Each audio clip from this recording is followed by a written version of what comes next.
Welcome to the Mom Self-Care Podcast, your safe space to finally focus on YOU. I'm Chari Twitty-Hawkins, your self-care coach for moms, praying wife, and mom of four. And I know that being a Christ-centered mom is such a beautiful calling, but it can be so draining. That's why it's important to make sure you are filling your own cup. On this podcast, we'll discuss practical, holistic self-care strategies to help nurture your mind, body, and spirit. Because a mama who fills her own cup pours that back into her family with true peace and joy. Tune in for honest conversations about motherhood and self-care because you matter too. Blessings, mamas, and welcome to the Mom Self-Care Podcast. I have special guests with me, Jessica Hammock. Good morning.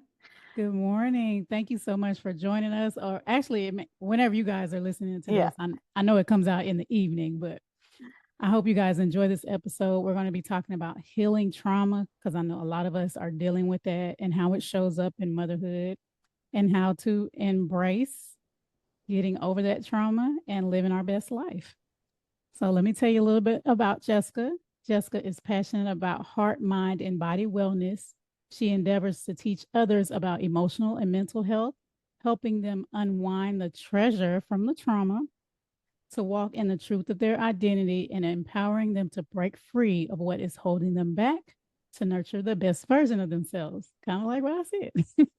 Jessica is the founder of Vibrant Voice Coaching, Consulting, and Counseling. She serves as an identity breakthrough coach, licensed trauma specialist, podcast host, speaker, and author.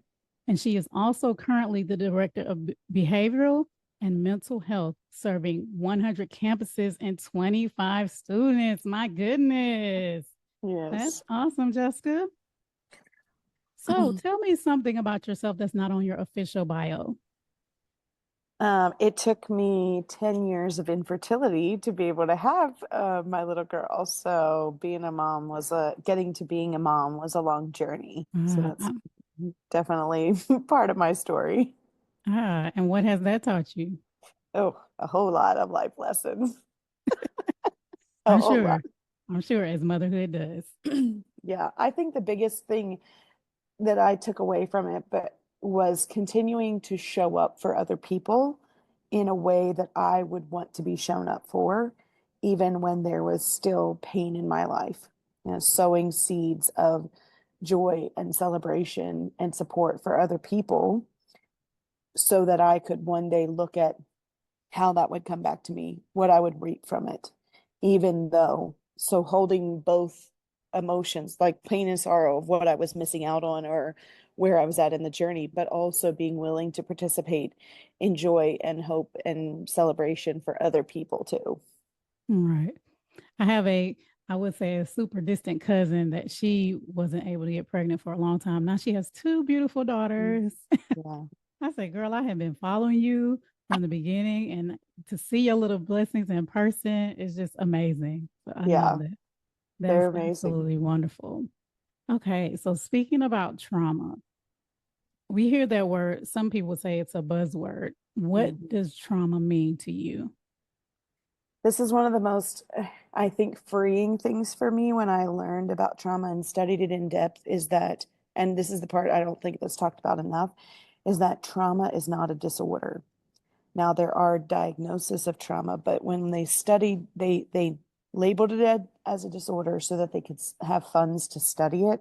What they found in the study is that it's truly an injury to your nervous system and how you process your emotions and your story or the narrative part of an event that you go through, and you don't get to release either the story or the emotions in a safe, healthy way. And so your nervous system becomes injured in it. But the hope I find out of that is that injuries can heal. Mm-hmm. Whereas with a disorder, it's something that you don't have the same hope of healing for as you would for trauma. And so just like any other thing physically, there's varying degrees of injury, right? Anything from getting your hand cut to having your arm cut off, right? That's a big range. And trauma can also have a big range. And so injuries can heal. And so what we use to heal different degrees of physical injuries also needs the same thought process when we're healing emotional, mental wounds, that there's going to be varying degrees of support and healing that are needed. And you think about if you have a deep physical wound, say from a surgery or something major that's hit your body, there's levels to that healing. And sometimes when you do a new level of healing, you encounter a little more pain than you did before. Like if there's new skin growth or there's maybe new movement attached to that healing.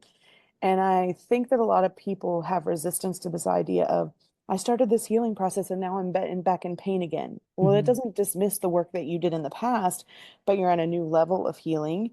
And that injury is show that in that healing process, the injury is showing you, okay, there's some more maybe stretching or growing or, new skin regrowth. There's some new discomfort in the healing process, but it doesn't negate what you did in the past.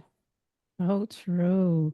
I had never heard of trauma, I don't believe, as a disorder, but that makes sense that they would Yeah. classify it as that.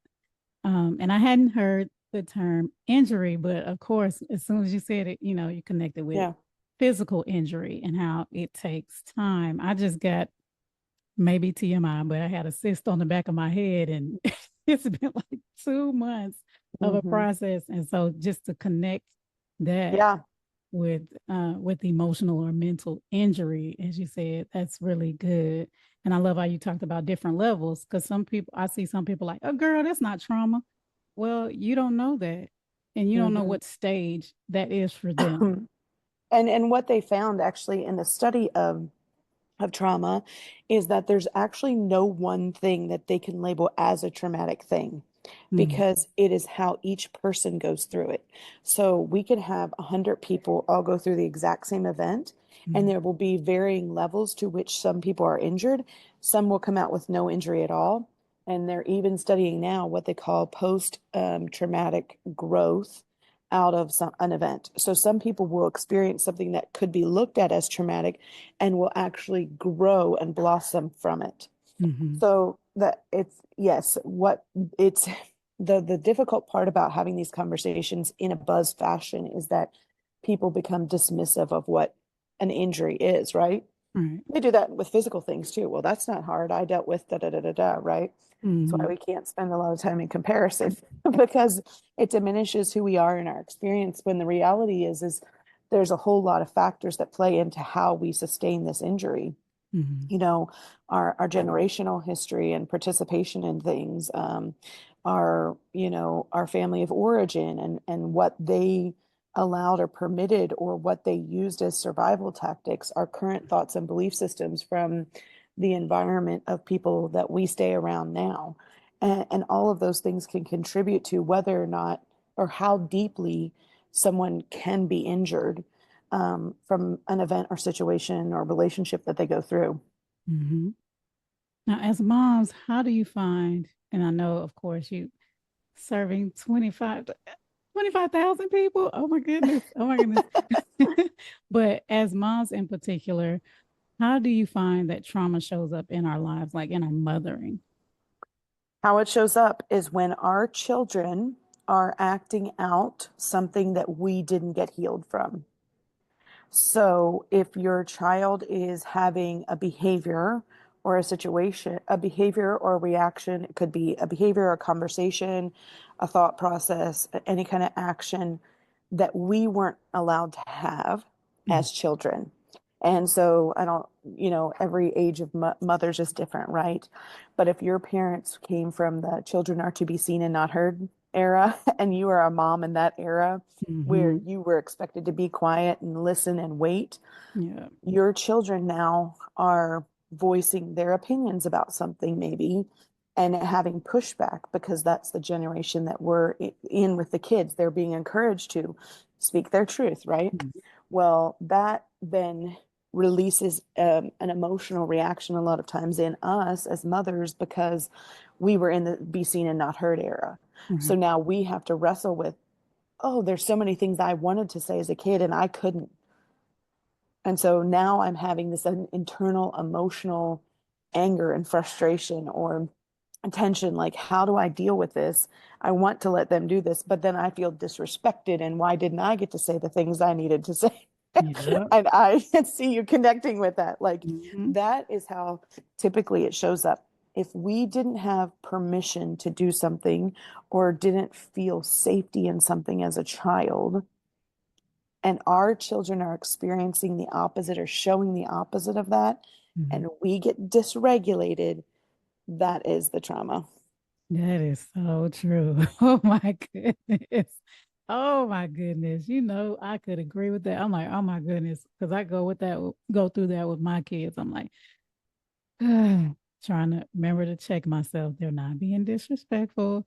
They're just, expressing themselves, of course. Yeah, But if they get to a point where they are, I have to let them know. But right. I have to constantly remind myself it's okay. They are people too. Hmm. They're not objects, you know, like Yeah. I'm going to put you away and I don't want to hear from you when I don't want to hear from you. That's not fair. I don't want anybody to treat me like that. Well, and we get to ask ourselves the question. Part of the healing journey is asking yourself the question is, why am I feeling this way? Where is Mhm. this coming from? Where did I really thinking, where did I experience this as a child, where I wanted to do what they're doing or have what they're having, and I could not? And that is ultimately where the injury has started. Mhm. And looking at that, because our feelings about someone are like a reflection a lot of times of where we want to go and can't, or what we wanted to have and couldn't, that kind of Mhm. thing. And so if I'm upset about something with my little girl, she's 3, so we're in the I do it myself stage right now. I'm like, why does this bother me so much? Why is something she's doing bothering me so much? What is it about her experience that is upsetting me? My Mhm. upsettedness is my choice, but it comes from my thoughts and belief systems of how I navigated my own childhood. Right. Okay. And in your bio, it says unwind the treasure from trauma. Yeah. That piqued my interest. I love that. So, what does that mean exactly?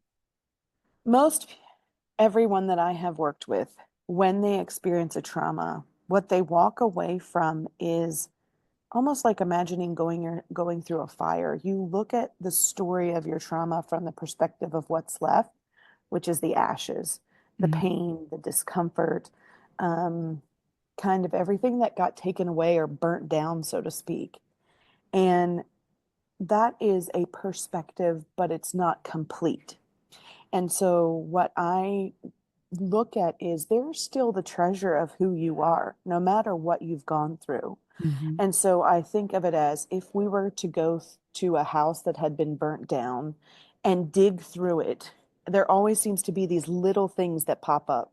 Maybe the piece of jewelry that was in a box that was still protected, or the picture, or any kind of mementos. Those are parts of our identity that we often lose sight of. And so our treasure is still there. But if we focus on the pain and the hurt and the discomfort, we lose sight of really truly who we are and what brings us to the table of our unique things. Maybe it's that we celebrate others really well. Maybe it's that we enjoy fun and silliness. Maybe it's that we do organizational things really well. Maybe it is that we have a deep understanding of, difficult concepts and we can break it down for other people. There's treasure pieces of each of our spirit, our essence, the who we're created to be that don't leave because we go through an event. But we have to be intentional to look for what is the treasure of us. That's good. Oh my goodness. The little box of jewelry. I Yeah, just imagine, a house that's been burnt down and you see the little sparkle or something. yeah. Yeah. It is, it truly is, I don't know how many of your listeners use the Bible as a source for truth, right? But there in the Bible, it talks about finding beauty from ashes. Mm. And so there is always this place. And interestingly enough, there's when Michelangelo painted the Sistine Chapel, one of the things that he did was he used all these bright, vivid colors first, because it's referenced that black during that time was made from ash and soot, and it was a very common way to get black in paintings. And so it was something that he was like, well, that's just common everyday thing, so I'm not going to use that, right? And after he had painted it, he looks at it and says like think something is missing, and goes back and uses the black to paint over it, which casts the shadows and the just the different shades of things and applies dimension to it that wasn't otherwise there. And it's kind of this idea that yes, there are pain and ashes places in our lives, but that doesn't take away or diminish us because it's ashes. It enhances some things that were there before, but we have to be intentional to look for the enhancement instead of just saying that's the painful part, I'm going to ignore it. Right. That's funny you said that because I was just about to ask, how do you feel faith plays a part in dealing with your traumas? You know, here's the thing is if we look at God as a source of truth, he talks about our identity outside of any experiences that we go through. Mm-hmm. And it's really important that if we believe that if God is the source for truth, then we can look at, well, what does he say about who I am, no matter what circumstances I go through? You Mm-hmm. know, in the Bible, it says that David was a man after God's own heart. And still, yet David did a whole bunch of crazy stuff. He experienced a lot of trauma, right? God Mm-hmm. didn't revoke that and say, dude, you're not a man after my own heart anymore because you did all this stuff, right? Right. And that's the treasure piece of who David is, right? So we look at all these stories, especially in a biblical text, and pull out all these pieces of the heroes' journeys that they've been on and say, oh, that's who they are, and that's what their story is about. But here's like what makes them shine, right? Mm-hmm. And then we don't apply that to our own story. We look at it and say, oh, well, I'm just this, or I have this, or I'm still suffering from this, or this is the bad thing that happened in my own life.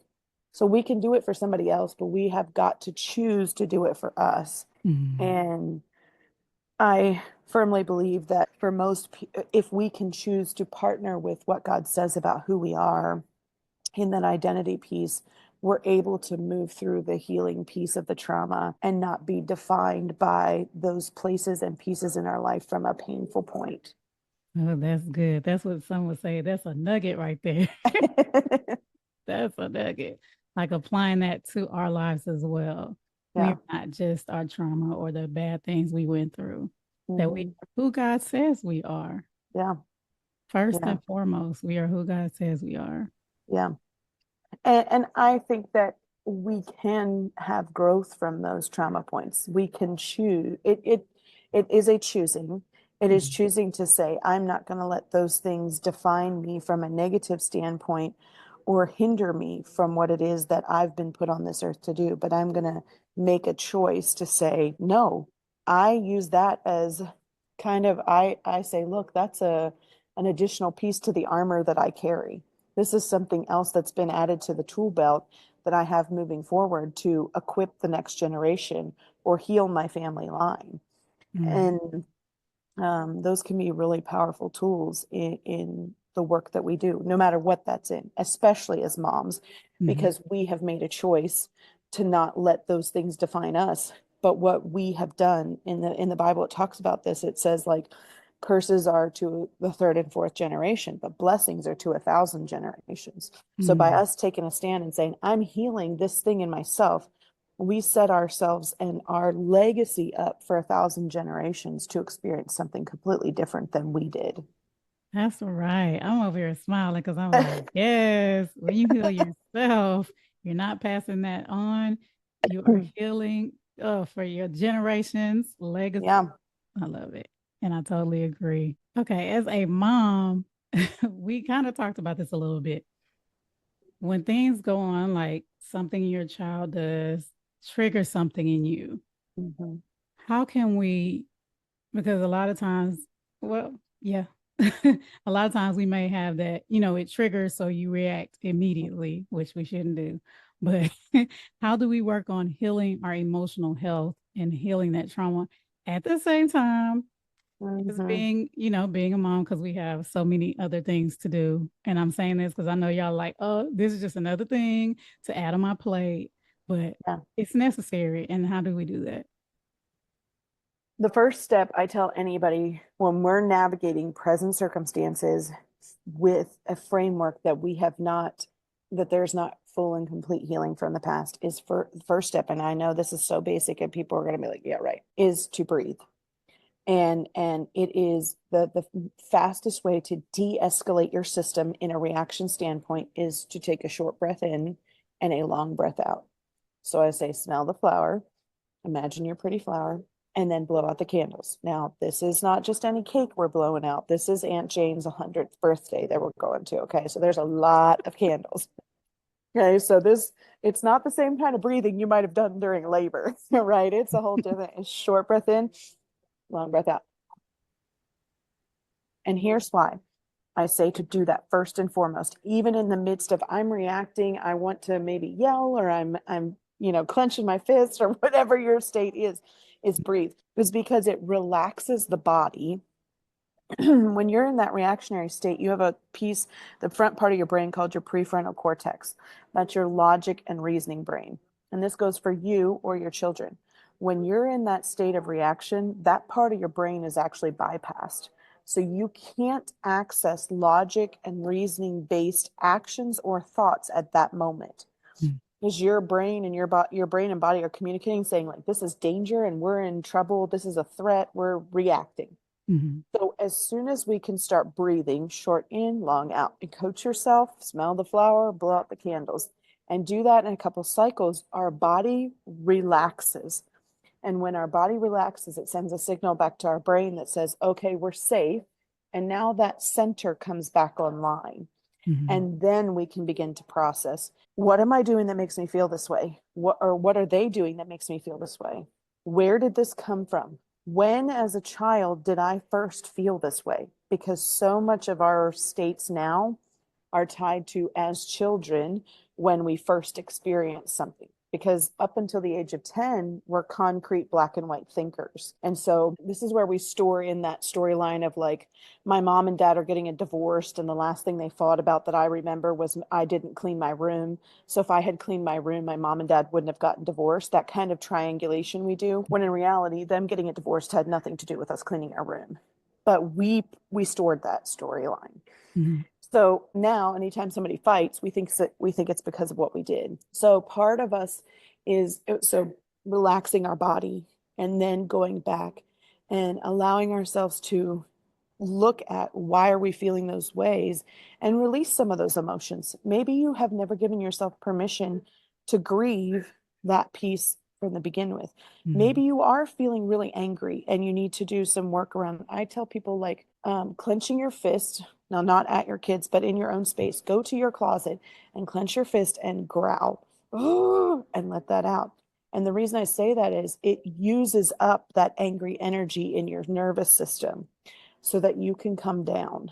But it says, I'm giving myself permission to feel this emotion instead of bypassing it. Because so many people use the Bible inappropriately and they'll be like, be angry and sin not. Well, so they think they can't be angry because they're going to sin in it. It doesn't say don't be angry, right? So feeling the feelings and then really reframing it through the context of what am I believing about myself because of this? What am I believing about myself because my child is reacting this way and I don't want them to? And where did this come from in me? And what is the truth that I actually want to believe in this moment and going forward? What is the truth? And that's where you can use your faith and those pieces to look for evidence of truth that you can start applying to your thinking. If my child has a reaction, Mary meltdown, it doesn't mean I'm a bad mom. Right. Right. And start speaking those things over yourself. And as you get clear on it, it doesn't mean that their behavior the next time won't trigger you, but you can get to that reminding yourself of the truth a lot faster, until you get to the point of breathing. Okay, the truth is their behavior is not a reflection of my identity. Yes. And now they can have their behaviors all they want because it's their processing, their space. A lot of times, depending on the age of your kids, their emotional expression and reaction are because they don't have the context or words to explain why they're feeling the way they are. And we just look at it as you're reacting to something I told you. It's a challenge to my ego. And that's not the truth. Yay, motherhood. I know, right? The refinement for women at its best.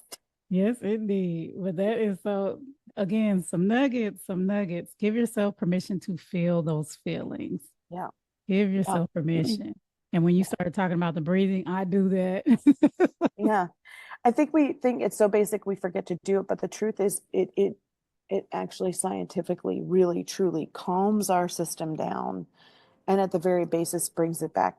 If you struggle to breathe in the moment, the other thing that can really help you is if you can start to hum or sing, because humming or singing actually stimulates something called the vagus nerve, which is the nerve that constricts when we're in a reactionary or trauma response. It's a vagus nerve stimulation. So if we can hum or sing, like they're just looking at you and you know they're acting a fool, just start singing. And they'll be like, Mom, you crazy. I'm like, I need my peace right now. Leave me alone. Yes.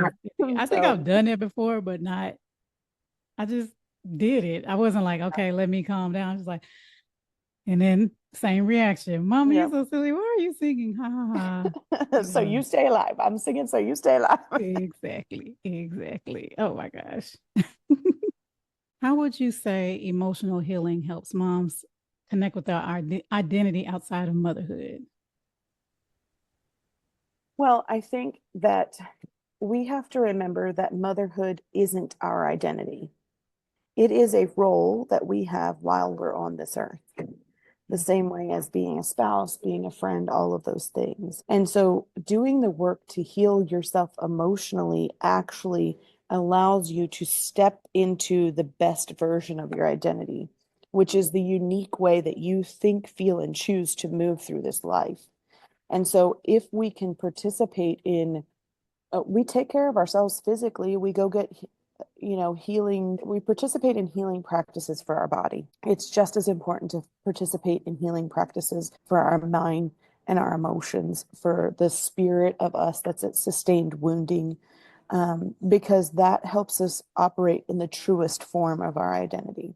Mhm. We can't, it's all connected. So I believe that we are a spirit being, the essence part of us that has a soul, which is our mind, will, intellect, and emotions. It's housed up in our brain area typically, and it resides in our body. And a lot of people want to focus either on the mind portion or the body portion, but that spirit essence part of us is the depth of our identity. And so by connecting all three of those out as just as a human being, we ultimately can walk forth and be a better version for not just our role in motherhood, but in anything else that we're doing in this world. And motherhood is a very noble calling. And if that is the only thing that you are set on forth on this earth to do, it doesn't diminish that. But people will remember how you were a mother as a human, as opposed to the fact that you were a mother, if that makes sense, how you did it. And Mhm. emotional healing contributes to that piece from an identity standpoint. Right. That is correct. Okay. And you may have answered this already. I'm not sure. But if Sure. there is a mom who is, she's feeling emotionally exhausted and maybe she feels like she can't get over whatever trauma, or maybe she doesn't know that the trauma exists, Mm-hmm. but she knows that something needs to change. What is the first step you would tell her that she needs to do? I would tell her to begin um, looking at to start communicating. That's what I would say. And there's two ways to kind of start to unpack this stuff, and that is to write it out or to talk it out. Because once we start tapping into what our younger versions of ourselves couldn't say, things will become more unearthed. And so take a piece of paper. This is not in a journal. I want to be very clear. This is not journal writing, because that's a whole different purpose. Take out some paper, loose paper, not connected to anything, and start writing everything out that's hanging out there, the good, bad, and the ugly, everything you're thinking, feeling, believing about whoever, whatever, all of it. Write for as long as you need to in that moment. And when you're done, tear it up and throw it away. You have released unresolved communication in yourself internally. And that allows for you to say, okay, I'm paying attention. And now I can begin to ask deeper, more intense questions for healing. The other thing I say is talk it out. And if you don't have a trusted coach or a trusted therapist or a biblical counselor or a pastoral counselor or something in your faith to guide you in that, we all have these fabulous things and they're called cell phones. And here's the trick. You have a voice memos section on your phone. You take that out and you press record and you act like you're talking to the person, situation, or thing that has you most upset. and you do the same process, but verbally. You let it all out, the good, bad, and the ugly, the crying, the anger, the frustration, the guilt, the shame, whatever comes up, you let it out, and you just talk and talk and talk until you can't talk anymore. Now, here's the trick. When you're done, you do not send it to the person. You need to make sure you delete it. It is not for keeping. But what you have said to yourself is, I'm giving myself permission to listen to me and what it is that I've gone through, which is the first real step in moving through healing trauma, is being able to resolve stuck communication. Okay, I've never heard that before. Okay, I might have to do both of those. Yeah. And then I usually encourage people, if you've done either one of those, to go for a walk or do something relaxing to move your body. Walking, swimming, swaying, nothing super intense, but you've stirred up a lot of emotional energy, and your body needs kind of permission to kind of move through what it is that you've just stirred up, so you can release that out of yourself, you know. Oh my gosh, that's good. I've done the writing thing before, but I've never heard to use your voice memo. That's good. I hope y'all are listening. I hope y'all taking notes. Some people find it's really effective driving down the road in the car when there's nobody else, you know, like turn it on and be like, let everything out. But the truth is that's where we get stuck, is unresolved communication. That's what keeps the wound active. And so it's giving ourselves permission to say what it is that we need to say in a safe setting. Mm-hmm. Oh my goodness. Wow. This has been so good. And do you have a free gift for our audience? I do. I have something called a first aid stress relief tool, and it is basically a quick way to reset your emotions no matter what you're feeling. And so you can download the PDF, and basically what happens is it walks you through step by step on how to use your hands and put them on your forehead in a certain pattern, and it resets the emotional connection in your body. So even if you can't talk about it, it's a quick way to reset your nervous system. Awesome. Oh my gosh, I love that. I talk about the mental and physical, how it's connected. Yes. So I love that. I think I might have to go on and download that for myself. It's a very useful tool. I use it all the time. That's awesome. Well, I'll have that information in the description of the show notes for you guys. And something I ask all my guests, what is your favorite form of self-care? My favorite form of self-care. For me, it is getting away from my everyday environment, even if it's for a couple hours. So going to a place that I don't normally go. I need to get away from the emotional energy and the thoughts, and sometimes the clutter or the dishes or the next steps, you know, we get stuck in that. So for me, I have to go to a new physical location that has peace and calm. And I usually like to go to a place that has water, because for me, the sounds of water is very powerful. Up here, where I'm at in the Dallas, Texas area, they just built something called World Spring Spa, and it's got 49 mineral hot springs.